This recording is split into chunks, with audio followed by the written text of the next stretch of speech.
కథారమణీయం కార్యక్రమానికి సుస్వాగతం. మీరు మెచ్చే కథలు, నవలలు ఈ కార్యక్రమం ద్వారా వినిపిస్తున్నది బంధకవి రమణ. ఈరోజు మీరు వినబోయే కథ యూట్యూబాయ నమః. రచన శ్రీ బంధకవి రమణ. ఏమండి, మిమ్మల్నే బారెడు పొద్దెక్కింది, కాస్త లేచి యూట్యూబ్లో ఆ పెద్ద ఆయన చెప్పే యోగముద్రలు వేయకూడదు, బీపీలో అవి తగ్గుతాయి అని నిద్రలేపింది శ్రీమతి. రాత్రి నిద్ర పట్టకపోతే ఆయన చెప్పిన ముద్రలే వేసి పడుకున్నాను. కొంప మునిగినట్లు అప్పుడే లేపేశావు అన్నాను లేచి బద్ధకంగా ఒళ్ళు విరుచుకుంటూ. ఇంతలో డ్రాయింగ్ రూమ్లో నుండి ఎప్పుడూ పొద్దుటే వినిపించే విష్ణు సహస్రనామ స్తోత్రం కాకుండా ఏవో కొత్త మంత్రాలు వినబడుతున్నాయి. ఏమోయ్, కొత్త మంత్ర సాధన మొదలుపెట్టావా ఏమిటి? ఇది మహాసుదర్శన మంత్రం అండి. నిన్ననే యూట్యూబ్లో ఎవరో గురువుగారు చెప్పారు. పొద్దున్నే వింటే చాలా మంచిదిట. పైగా రోజు వింటే శత్రునాశనం కూడా చేస్తుందని ఆ మధ్య ఒకరు తమ ఛానల్లో కూడా చెప్పారు అంది ఉత్సాహంగా. మనకు శత్రువులు ఎవరున్నారో? అదే ఒక్క అంతఃశత్రువులు తప్ప అన్నాను. మనకు లేకపోతేనే మన పూల మొక్కలకి చెట్లకి ఎన్ని చీడలు పడుతున్నాయి. పూలు పళ్ళు పనికి రాకుండా పోతున్నాయి. మొక్కలు కూడా మన కుటుంబమే కదా. రోజు పొద్దున్నే వాటికి వినిపిస్తాను అంది ఉత్సాహంగా. మరి యూట్యూబ్లో ఆ రైతు పాఠాలు చెప్పిన ఘనజీవామృతాలు, ఆగ్నేయాస్త్రాలు ఏమి పనిచేయలేదా?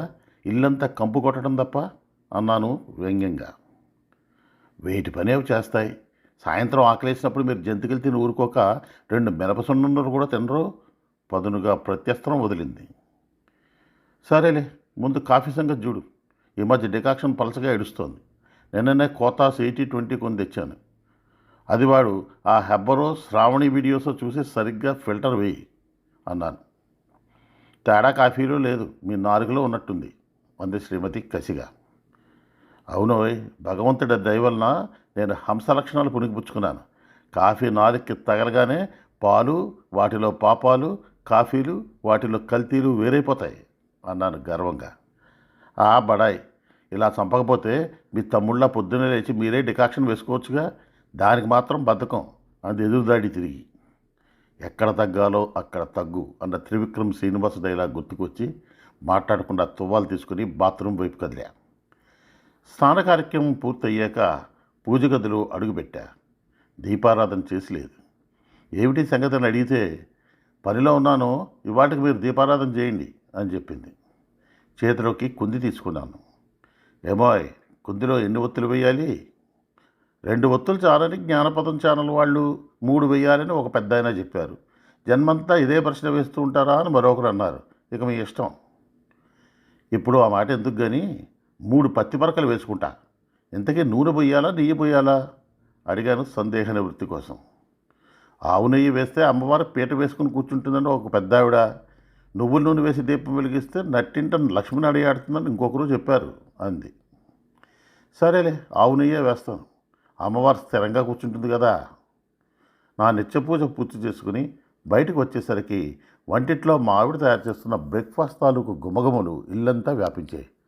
ఏమిటోయ్, నేతిపోపు గుబాళింపు, ఉప్పిడి పిండి ప్రస్తావన ఉన్నట్టుంది. ఈ పత్తెదారితనానికి ఏమీ లోటు లేదు. కనీసం పోలీస్ డిపార్ట్మెంట్లోనైనా చేరారు గారు, దేశానికి పనికొచ్చేవారు అంది. ఇంతకీ ఎవరి పద్ధతిలో చేస్తున్నావు? మట్టి పాత్రలకు చక్కగా త్రిపుండ్రాలు దిద్ది కుంకుమ బొట్టు పెట్టి బొగ్గుల గుంపటి మీద వేరుశనగ నూనెతో వంటలు చేసే రాజమండ్రి స్వామి గారి పద్ధత, లేక సంసారపక్షంగా నేల మీద కత్తిపీట ముందేసుకుని కూర్చుని గ్యాస్ స్టవ్ మీద వంటలు అలవోగ్గా వండేసే కడప మామ్మగారి పద్ధత? ఆ వీడియోస్ నేను చూడలేదు, కానీ పెద్ద దివాణంలో 15 మంది జనాలకి శనివారం ఫలహారం కోసం అడ్డడి గిన్నెతో అలవోకగా వండేసిన సుబ్బలక్ష్మి గారి పద్ధతిలో చేశా. ఆవిడెవరు? నేను ఆ వీడియో చూడలేదే అన్నాను అనుమానంగా. ఆవిడ వీడియోలు చేయలేదులేండి, కానీ కాళ్ళు కడిగి మీకు కన్యాదానం చేశారు అంది వెటకారంగా. ఓ, మా అత్తగారా? ఆవిడ పద్ధతి అయితే ఇక అప్పిలే లేదు. వడ్డించు, ఇక ఆలస్యం ఎందుకు అన్నట్లు దానిలోకి అనుపానంగా ఊటతో కొత్త అవకైతే, లేకపోతే ఆత్మారాముడు ఒప్పుకోడుసుమా అని డైనింగ్ టేబుల్ వైపు నడిచాను. బ్రేక్ఫాస్ట్ తిని సోఫాలో కూర్చుని టీవీలో యూట్యూబ్ వీడియోస్ సర్ఫ్ చేస్తున్నాను. వీడియోస్ మీద వ్రాసి ఉన్న థంబ్నెయిల్స్ చదువుతున్నాను. మీ పాదాలు వాస్తున్నాయా? అయితే మీకు ఖచ్చితంగా ఈ జబ్బే. మీకు ఫ్యాటీ లివర్ సమస్య? అయితే వెంటనే ఇవి తినటం మానేయండి. తిన్న అన్నం గొంతులోకి వస్తుందా? అయితే మీరు యాసిడ్ రిఫ్లెక్స్ జబ్బుతో బాధపడుతున్నారు. మీకు దండం పెట్టి చెప్తున్నా, రాత్రిపూట ఇవి మాత్రం తినకండి.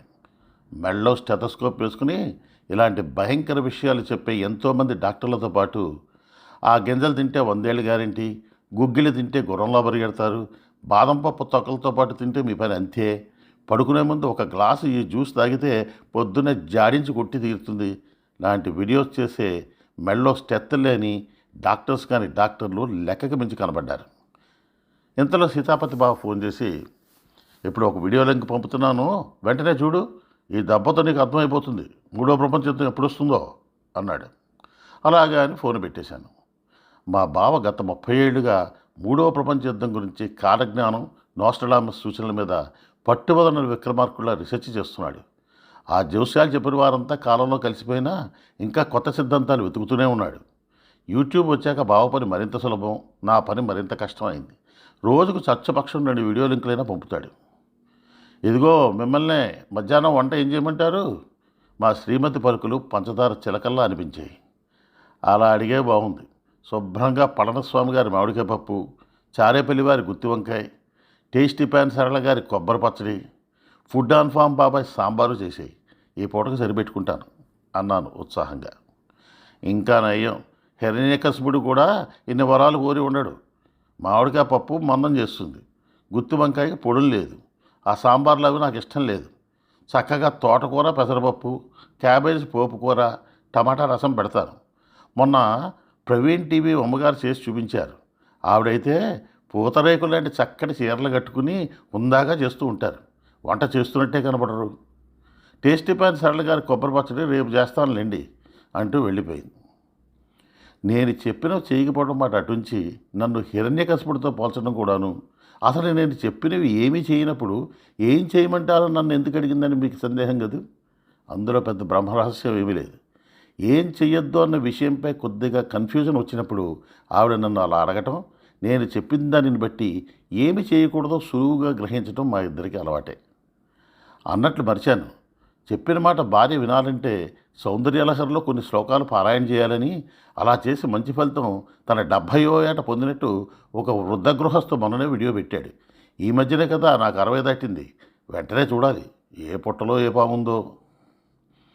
మధ్యాహ్నం భోజనాంతరం కొంచెం నడుము వాల్చి లేచేసరికి 1:04 కొట్టింది. నూనెలో ఉల్లిపాయలు శనగపిండి సైతంగా వేగుతున్న వాసనలు నా నాసికాపటాలను పలకరించాయి. ఉల్లి పకోడీలు కానీ చేస్తుందా ఏమిటి అన్న ఆలోచన మనసుకు ఎంతో హాయినిచ్చింది. లేచి హడావుడిగా మొహం కడుక్కుని ముందు గదిలోకి వెళ్ళాను. అప్పటికే మా ఆవిడ మసాలా వడల లాంటి సరుకు ఏదో ప్లేట్లో పెట్టుకుని తీసుకొచ్చింది. ఏమిటి శనగవళ్ళ అని కుతూహలంగా అడిగాను. పెద్ద చెఫ్ అని చెప్పుకుంటారు కదా, తిని చెప్పండి అంది. ఆత్రంగా ఒకటి తిని చూశా. రుచి బాగుంది కానీ శనగవడలు కావు. బియ్యపుండి రుచి మాత్రం తగులుతోంది. కనుక్కోలేను, రహస్యం చెప్పేసే అని అడిగా. ఈరోజే ఒక యూట్యూబ్ వీడియో చూసా. అటుకుల వడలు, అదే పోహాతో వడలు సులభం అనిపించి చేశాను. బాగున్నాయి కదా? బేషుగ్గా ఉన్నాయి. మరికొన్ని వీడియోస్ చూసి ఇంకా ఐటమ్స్ నేర్చుకో అన్నాను. ఈలోగా మా ఆవిడ ఒక చిన్న గిన్నెతో నీళ్లు పట్టుకొచ్చి డ్రాయింగ్ హాల్లో ఒక మూల పెట్టి, ఏమండి ఇది ఈశాన్య మూలేనా అని అడిగింది. అవును, కానీ ఆ నీళ్ళు ఏమిటి, ఎందుకు పెట్టావు అయోమయంగా అడిగాను. నిన్నే ఒక వీడియోలో ఒక ఆవిడ చెప్పారండి, అలా అక్కడ నీళ్లు పెడితే ఇంట్లో ఉన్న నెగిటివ్ ఎనర్జీ అంతా లాగేస్తుందిట. అసలే మీరు ఈ మధ్య నన్ను బాగా సతాయిస్తున్నారు కూడాను, అందుకే పెట్టాను అంది. మరి నాకు కూడా ఉపయోగించే అలాంటి చిట్కా ఏమన్నా ఉంటే చూడు అని టీవీ ఆన్ చేసి యూట్యూబ్ ఛానల్ పెట్టి కారుకు పట్టిన దుమ్ము తుడుచుకోవడానికి నేను బయటకు వెళ్ళాను. ఆ పని చేసి లోపలికి వస్తుంటే మా శ్రీమతి, ఏమండి మీది మకర రాశే కదా అని పులికేక పెట్టింది. ఈయనెవరో ఈ నెల మకర రాశి వారికి పట్టిందల్లా బంగారం అని ఖచ్చితంగా చెప్పేశాడండి అంది మొహం చాటంత చేసుకుని. చెప్పినాయన ఎలా ఉన్నారు అని తాత్వికంగా నవ్వాను. ఎలా ఉండటం ఏమిటి, పట్టులాల్చి ధోతి, మెళ్ళో జరీ కండువా, నుదుటి మీద త్రిపుండ్రాలు, కుంకుమ బొట్టు, మెళ్ళో రుద్రాక్షలు గడగడా చెప్పింది. ముందు మంచి ల్యాప్టాప్ కూడా పెట్టుకుని ఉన్నాడా తెలిసే అడిగాను. అవును, టీవీ జ్యోతిషులు అంతా అలానే ఉంటారుగా, లేకపోతే వ్యాసపీఠం మీద లావుపాటి గంటల పంచాంగం పుస్తకం వేసుకుని పద్మాసనంలో కూర్చుంటారా ఏమిటి అంది విస్తుపోతు. అది సంగతి. పట్టిందల్లా బంగారం అని చెప్పారా? ఇంకే, ఇదిగో చూడు నా చెయ్యి, కారు తుడుస్తుంటే చేతి నిండా పిట్టరెట్టలు అంటుకున్నాయి, కడుక్కోవడానికి నీళ్లు తీసుకురా అన్నాను నిర్వేదంగా. హూ, ఏం చేస్తాం, బంగారం తప్ప అన్నీ అంటించుకుని వస్తారు అని విసుక్కుంటూ లోపలికి వెళ్ళింది. ఏమిటో మన దేశాన్ని ఇంకా అభివృద్ధి చెందుతున్న దేశంగానే ఎందుకు చెప్తారో. ఒక పక్క కమ్యూనికేషన్ టెక్నాలజీ మన దేశంలో అణువణువున ఊడలు దింపేసుకుంది. కోటీశ్వరుడి దగ్గర నుండి కూరలు అమ్మే వాళ్ళ దాకా స్మార్ట్ ఫోన్లు వాడేసి ఆన్లైన్ పేమెంట్లు కూడా తీసేసుకుంటున్నారు. గుడి పూజారులు ఫోన్లో చూసి అష్టోత్తర పూజ మంత్రాలు చదువుతున్నారు. మెకానికల్ యూట్యూబ్ చూసి వస్తువులు రిపేర్ చేస్తున్నారు. ఇల్లాళ్ళు వీడియోస్ చూసి వంటలు వండుతున్నారు. ఇంట్లో ఏ పూజలు వ్రతాలు చేయాలన్నా పురోహితులు అవసరం లేకుండా వీడియో చూసి చేసేస్తున్నారు. దీపం వెలిగించాలన్నా, ప్రసాదాలు చేయాలన్నా, నోములు నోచాలన్నా, ఆఖరికి జబ్బులకు మందులు వాడాలన్నా యూట్యూబ్ వీడియోసే గతి.